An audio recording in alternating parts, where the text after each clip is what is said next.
जय जगन्नाथ दर्शक बंधु धर्मज्ञान टीवी यूट्यूब चैनल परिवार को आपण मान को स्वागत।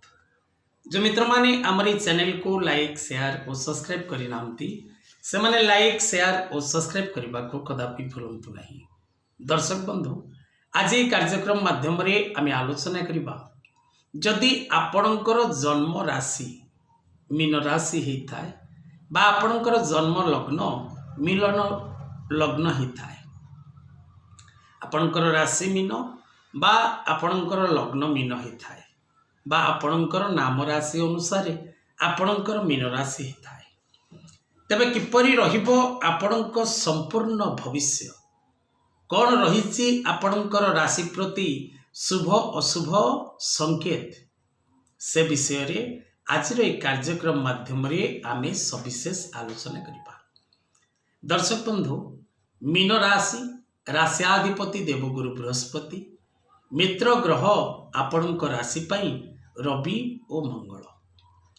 मीन राशि व्यक्ति माने मध्य उच्चता विशिष्ट सुंदर हृष्टपृष्ट एवं विशेष करी एमानंकर स्कंद बृहत एवं पुरीला चक्षुयुक्त मुख सुंदर होता है।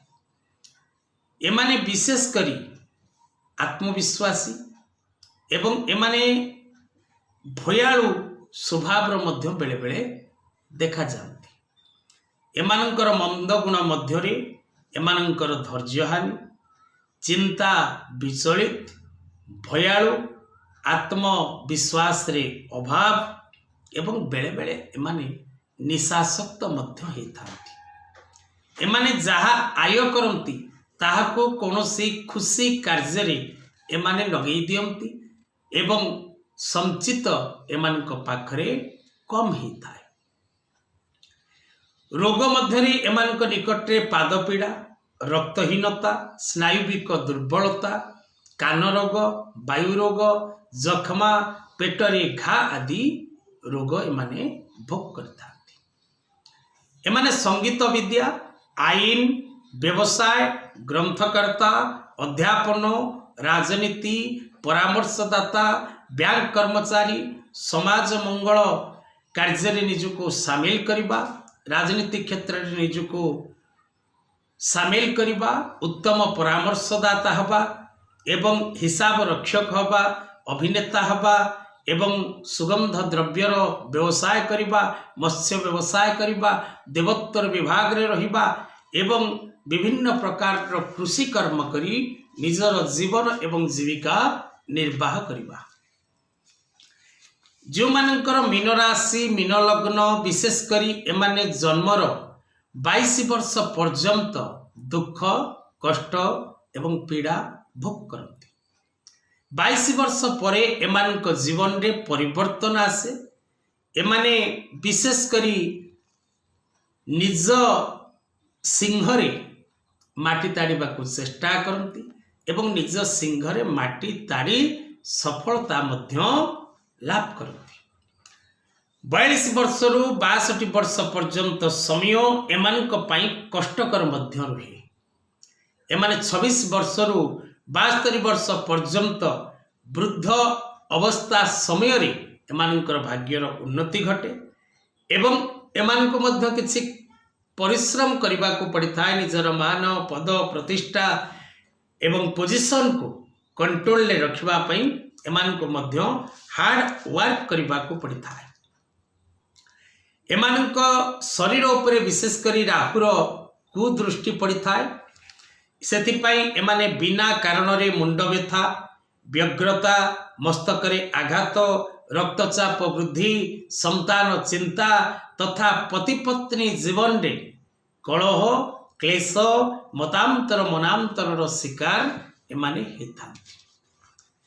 मीन राशि प्रत्येक व्यक्ति विशेष माने विशेष करी एमानंक पाखरे दुईटी गुण देखा मिले।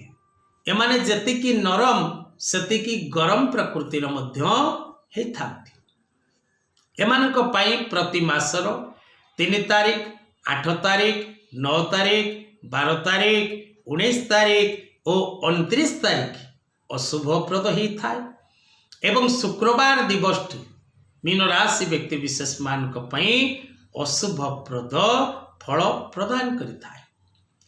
विशेषकर मीन राशि व्यक्ति विशेष माने स्त्री मान गहन रे, साधु सन्यासी मान गहन रे, धनी मान गहन रे एवं विशेषकर जो मान पाखरे भगवान कर शक्ति रही, गॉड गिफ्ट पावर जो मान पाखरे रही, से मान पाखरे प्रायतः एमान को देखा मिले।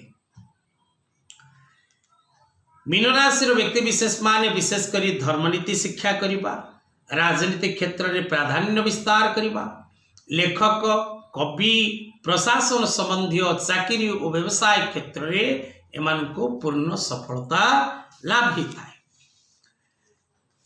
मीन राशि व्यक्ति विशेष माने विशेषकर जन्मर प्रथम और द्वितीय अवस्था कष्ट करती, प्रयास करती, सफलता प्राप्ति करने को इच्छा करती एवं बाल्यावस्था किसी मात्रा रे दुख मध्य लाभ करती, किंतु यौवन अवस्था एमानकर भाग्यर परिवर्तन होता है।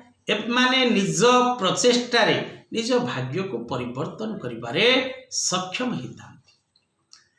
विशेषकर एमाने मीन राशि व्यक्ति विशेष माने इष्टकारक बयस एमानकर रहुछि 1, 5, 10, 11, 15, 17, 22, 30, 41, 48, 52 ए वर्ष मानकरे सेमाने शारीरिक असुस्थता कष्ट भोग करिबार जोग देखा देता है।